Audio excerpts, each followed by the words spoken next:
Primeran, B2, 76, 9, eki txanpona.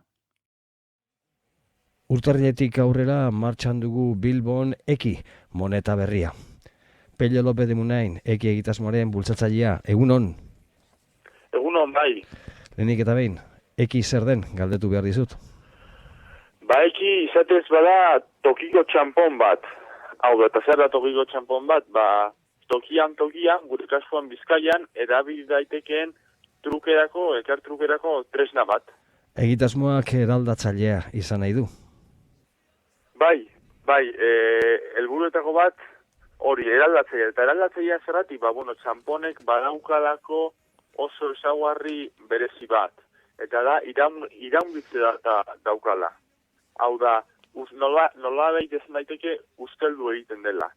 Eta horrek zer suposatzen du, ba, pilatu ezin daitekeen txanpon bat dela. Galdera normala dela uste dut. Ez alda nahikoa euroarekin?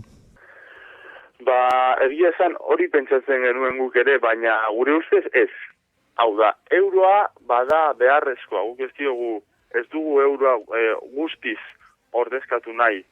Euroa beharrezkoa da batez ere aurrezteko, hau da guk etxe bat erosin nahi badugu edo negozio bat martxan jarri nahi badugu, lehenik eta behin dirua aurreztu egin behar dugu, eta horretarako euroa oso erabilgarria da. Baina hala ere, badaukagu ekonomi mailan beste behar izan bat, eta da elkartrukea sortzea, gauzak saldu eta gauzak erostea. Eta guk pentsatu genuen, truke hori, saleroste hori sustatzeko beharrezkoa zela toki mailan euroatikat egon beharko litzatekeen beste tresna bat. Eta ekiaren helburua batez ere hori da. Eta nola lortzen dugu hori? Lehen aipatu duan iraungitzearen bidez. Hau da, diruak denboran zehar balioa galtzen badu,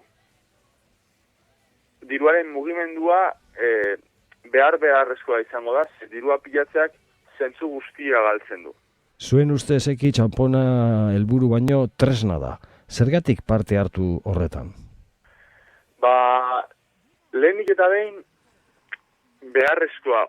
Danok ikusten dugu krisi egoera honetan zerbait egin beharra dagoela. Ze badirudi ez da enpresa handiek, ez da gobernuek ez dutela asko egingo gure alde. Orduan, ekia bada tresna bat lehenik eta behin tokiko ekonomia sustatzeko.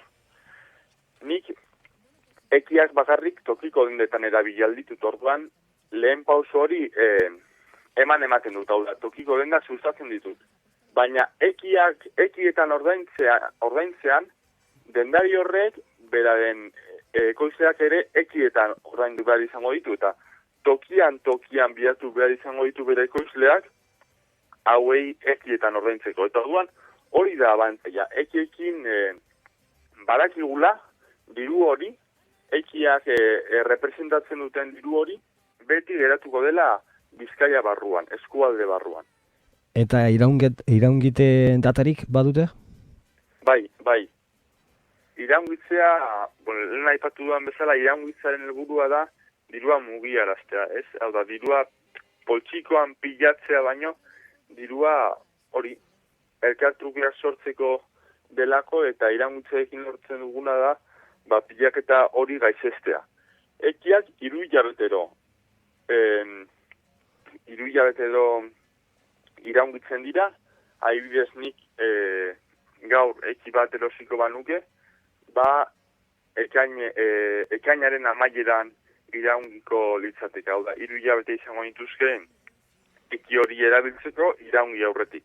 Eta ez banuke erabiliko, poltsiko utziko banuke, eta ekaina eta uztaila helduko balira, berriro ere ekiak erosi ditudan aldagunera hurbildu behar izango nintzateke, eta bertan ordaindu txartel horren balioaren 2% ordaindu beharko nuke, berriro ere iraungitzea berriztatzeko da.